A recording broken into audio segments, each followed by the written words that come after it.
दोस्तों ये मेरी गाड़ी में डेफ एरर आ गया है। डेफ एरर महिंद्रा की जीतो है।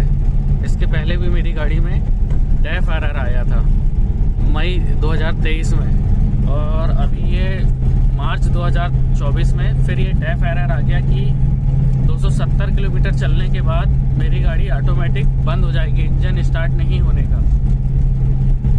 इसका प्रॉब्लम और सॉल्यूशन मैं आपको बताने जा रहा हूँ।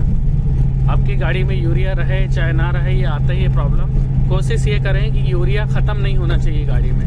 ख़त्म हो गया है तुरंत गाड़ी को वहाँ स्टॉप करो और यूरिया फिल करो सबसे पहले। और मैं जबलपुर के सर्विस सेंटर में गया। खैर महिंद्रा की सर्विस थोड़ी सी लेट लेती थी मगर काम अच्छा होता है। एक सप्ताह मेरी गाड़ी खड़ी रही, एक सप्ताह बाद उन लोगों ने नॉक्स सेंसर इसका चेंज करे थे। अक्सर ये प्रॉब्लम नॉक्स सेंसर में आके रुकता है महिंद्रा जीतो का।